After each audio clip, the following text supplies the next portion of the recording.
The moment we've been waiting for, ladies and gentlemen, the greatest TV series that has blessed our screens has ended its first season, and it was so beautiful, just so amazing. This episode was just so mind-blowingly good and unexpected. I mean, they did the thing. He showed up. Yeah. He was there. Oh, it's so crazy. And of course, we did just get the renewal for season 2 as well. So that's definitely super exciting because we did end off on those big, huge cliffhangers here in this season. So that's super exciting. But we have to break this episode down and we have so much to talk about. So guys, if you haven't seen the episode yet, of course, quick spoiler warning because we are talking about it in depth. And we got to get in and talking about this just because Kang is here. Kang has joined the MC. Oh, this is crazy. Alright, so anyway, we start off the episode with a pretty interesting entrance because, of course, when we got the Marvel Studios intro, the classic thing, but instead of playing the usual Marvel Studios fanfare, you get to hear all these various quotes from the MCU. All the big characters, Captain America, Iron Man, Hulk, Thor, even Korg is in there, and this was kind of a little weird. And then you start getting quotes from real life people and real life celebrities and famous people, and then this is where we see that Loki and Sylvie are currently standing at the center of time, and all of these people, these famous quotes are just surrounding this citadel of time that Loki and Sylvie are currently at. And of course, they're standing in front of this castle that we saw at the end of the last episode. And when they walk in, we literally get a Miss Minutes jump scare. This was so freaky. She just popped up out of nowhere. And I remember last couple of weeks, a lot of people have been theorizing, what if Miss Minutes is the big bad? What if she is revealed to be the main villain? And not quite, but still, she was, she's related to the villain here.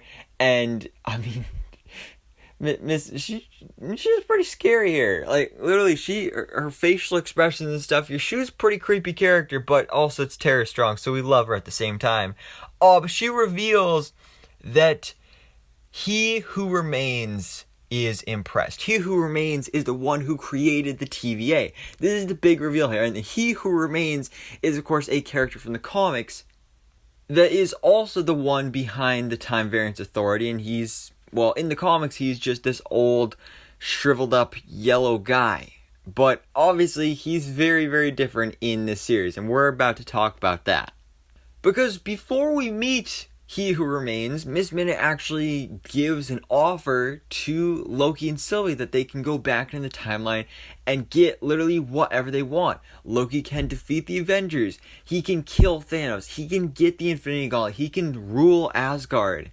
And, of course, that's very tempting to him. But, of course, they do eventually decline her offer. And they go on to meet He Who Remains. And when that door opens, it's Jonathan Majors. And, oh, my God, this thing, it was so crazy. I can't believe they actually did it. I honestly didn't think they would because I figured, there's one episode left of this. Why are they going to introduce such a big character in just this last episode? But they freaking did it. And it was so awesome as well. Because it's not at all what we were expecting. We're expecting like the blue and purple Kang. But this is a variant of Kang. This is, of course, the MCU version of He Who Remains, who just so happens to be a variant of Kang the Conqueror. And I have to say, I love Jonathan Majors in the role. Even though this is not anything like what we're going to see from the actual Kang in the MCU, because he's a lot more goofy and even, I guess you could say, childish in this episode.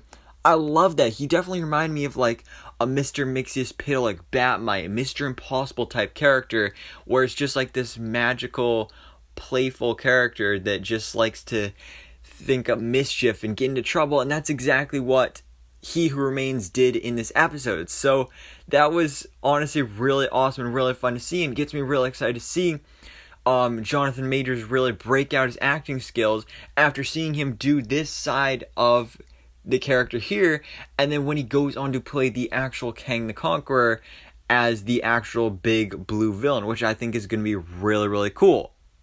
And of course, going into this, my big theory was that it was going to be revealed that it was another Loki variant, like King Loki or something like that was going to be revealed to be the creator of the TVA. And of course, I was wrong, and I said, Kang's not going to show up. But at the same time, I'm technically not wrong, because technically this is not Kang the Conqueror. This is He Who Remains. I mean, is Jonathan Majors a variant of Kang? But I wasn't completely wrong, but also I was. Because Kang is here. Hashtag Kang Gang has won the competition. Mission complete. And it was so cool. But meanwhile, we get to catch up with our TVA stuff, where, first of all, Hunter B-15 has escaped whatever cell pod thing she was in last episode, and she has all of the Minutemen after her because she's like a fugitive of the TVA, and she lures them back to Ohio 2018, where we see that Ravonna Renslayer is actually like a teacher or a principal at this school, and that's where it's revealed to these Minutemen that, yeah, we are actually all variants. They were telling the truth. Renslayer's been lying to us, and the timekeepers are fake and all that stuff. So that's where that's revealed to them. We also get to catch up with Mobius, who is caught up to confront Renslayer. Unfortunately, she actually escapes and says that she's going off to find Free Will, which, as is described in the scene, is this person that has created the TVA. So it sounds like she's going after Kang, maybe, but that's the last we see of her in this episode, and we don't really get to see much from Mobius either. Could have used a little bit more Owen Wilson, but it would have been nice if we got a nice post-credit scene of him on his jet ski. But we're getting him back in season 2, so there's always hope for the future. But yeah, so everything's going great there at the TVA, but Kang, we get some more crazy information on this character. Again, he technically isn't Kang, but I'm still going to call him that because, I mean, he's Kang. So he says that he has been called by many names, and this is something huge to the character of Kang the Conqueror in the comics, because he's gone by many, many names, many, many personas throughout time, because this is basically an immortal, eternal character that has lived on for thousands and thousands of years, and he's gone by so many names, of course, including Kang the Conqueror and Nathaniel Richards and Immortus and Ramatut. So I love that reference there, that he's gone by so many different names. And then he even says that he once was even called a conqueror, or at least one of his variants is a conqueror, of course referencing Kang the Conqueror. So that was awesome there. And then we get a little bit of backstory on where Kang really started, because apparently there was a 31st century version of Nathaniel Richards. They don't actually call him that there, but we're just assuming based off the comics that Nathaniel Richards, he's a scientist in the 31st century, and he discovers the whole idea of the multiverse and variants, and this is the first actual discovery of all of this crazy multiversal stuff that is going on here. But then, of course, throughout time, all of the other versions of Nathaniel Richards and all the other variants of this character also discovering that at the same exact time, and then they end up meeting. We get a bunch of variant crossovers, and they team up for like peace and celerity and all that good stuff. But unfortunately, you got a few bad apples in here, which, by the way, Kang, or He Who Remains, was eating a lot of apples in this episode, but which was kind of fun to see. But we do get to see that some of these variants, all they wanted was to conquer. Ooh, they're gonna conquer. It's kind of in the name, Kang the Conqueror, so that's super exciting. And then we get the tie back to Alioth, of course, the giant cloud creature that we saw last episode, who has huge ties to Kang in the comics. Apparently this original Kang from the 31st century weaponized Alioth to stop a multiversal war. And this multiversal war that was referenced all the way back in the first Loki episode, with Miss Minutes talking about that thing that we assume was probably Secret Wars, or at least the first Secret Wars. And this is how Kang stopped that multiversal war, was with Alioth. And then after he stopped this war, he created the TVA to keep the timeline in check, keep going with the sacred timeline, make sure that another multiversal war does not start up once again in the future, which I think is really awesome and makes sense and shows you that this version of Kang the Conqueror, He Who Remains, is not a bad guy like Kang the Conqueror. He says, like, there's the good versions and there's the bad versions, kind of like what we're going to be seeing from the Skrulls in the MCU, because so far we've seen that they're good guys, but in the Secret Invasion series, we're going to see that there's a couple bad ones too. So that's the same thing for Kang the Conqueror, is that this version, He Who Remains, is actually a good guy. He was doing this the way he thought was the right way, and he even says that, like, you know, we're all villains, and he probably didn't go about doing this the best of ways, but he had good intentions, at least when it came to doing this. He just didn't exactly do it right.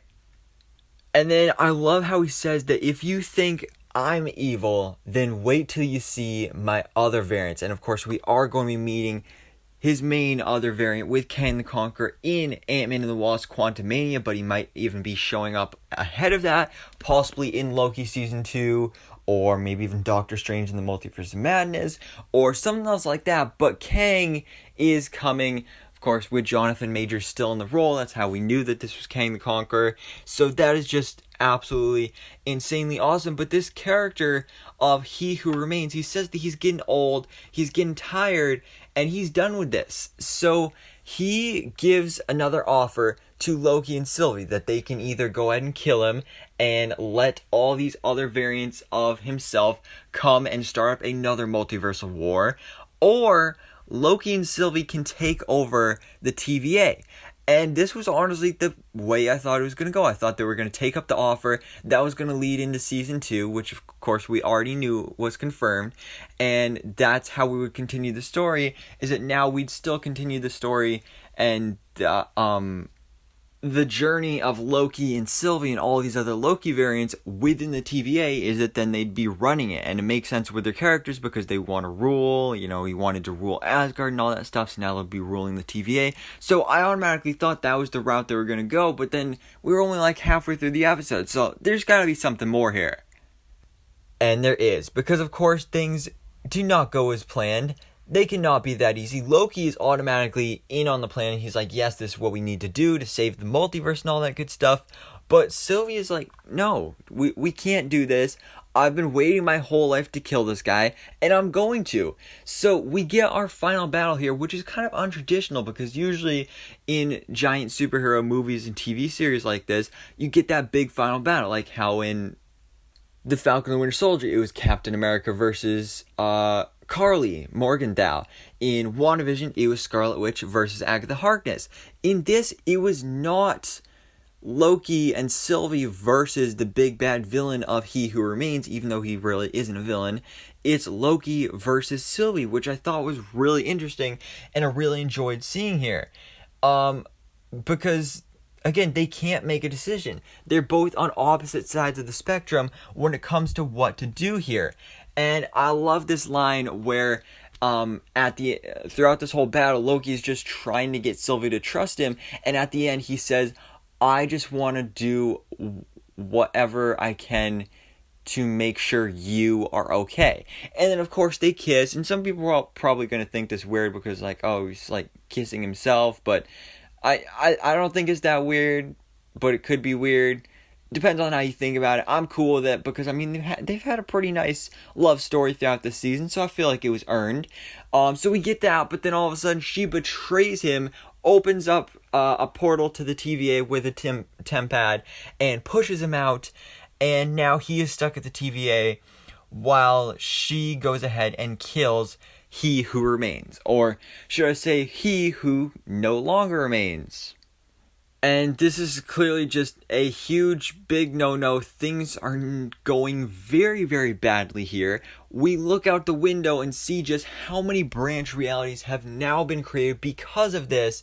And things are just going so terribly. And then it gets even worse when we get to catch up with Loki at the TVA. He's running over to Mobius and B-15 and explains what went on with He Who Remains and all that good stuff. And then all of a sudden Mobius is like, do I know you? Like, who are you? And they have no idea who Loki is. That's when Loki looks out the window and sees that there are no longer giant statues of the Timekeepers. Instead, it is a giant statue of Kang the Conqueror, or at least one of his variants, which is absolutely insane. And I remember when I was sitting here watching the episode, I wasn't really looking at how much longer the episode was. I still thought we had like another 10-20 minutes, and I was like, wow, how are they gonna wrap this up so quick? And then I actually made the joke of like, you know, if there was a whole nother episode of this, or if we had more episodes this season, this would totally be the spot where it'd be a huge cliffhanger, and then they end off the episode, and then boom, that's what they do. They literally ended the episode and ended the season right then and there. And guys, what? I did not expect this. Like, again, we knew there was going to be a season 2, but I did not at all think they were going to end it on a huge cliffhanger like that. So clearly this means we're not going to be seeing Loki show up anywhere else in the MCU. He's not going to be in Thor: Love and Thunder. He's not going to be in Doctor Strange in the Multiverse of Madness. He is just only going to be in Loki, which is insane. It really is crazy. And I'm not sure if I like it or not. I mean, obviously I like it and I love it because there's some huge cliffhangers and it gives us time to theorize and think about what's going to happen next. But at the same time, the Marvel Studios slate is so jam-packed that who knows when we're actually going to get Loki Season 2. It could be most likely over a whole year from now when we do actually get that. But either way, I'm still excited for it, and of course that was the big reveal. In the credits, unfortunately, there was no post-credit scene. And actually, before this episode started, I was thinking like, like what are they going to do for post-credit scenes for this? Because especially if Loki's not showing up or anything, what will they do? Will it be a post-credit scene to set up Kang the Conqueror? But no, they didn't even do that. It was literally just the Loki will return in Season 2, which is really exciting. But again, who knows when that's actually going to be. But I am super duper excited for when that does happen. Loki was such a fun, wild ride with so many twists and turns. Again, it still cannot believe they actually did it and revealed Jonathan Majors as Kang the Conqueror. It is so insane and so awesome, and it was so super duper exciting. It was just so fun. I loved Loki so much. The only question is, how does it rank and how does it compare to WandaVision and the Falcon Winter Soldier? I don't have a real answer to that right now. I might do a video on that sometime in the coming weeks, but of course let me know your rankings in the comments below. How do you feel this ranks between the other MCU Disney Plus shows? And then, you know what, just for fun, might as well throw in The Mandalorian as well, you know, just for fun. But yeah, guys, this was a crazy journey. Super excited to move on to the next MCU Disney Plus show with Marvel What If, which starts up next month on August 11th. Of course, I'm going to be doing the same exact thing with my weekly episode reviews and breakdowns. I'm super excited for that. If you haven't already, of course, check out my trailer breakdown. But guys, this is it. Loki has come to an end, at least for its first season, and I can't wait for season 2. But guys, let me know your thoughts in the comments below. What do you think about the season 1 finale of Loki? All your theories, thoughts, and predictions for season 2 in the comments below as well.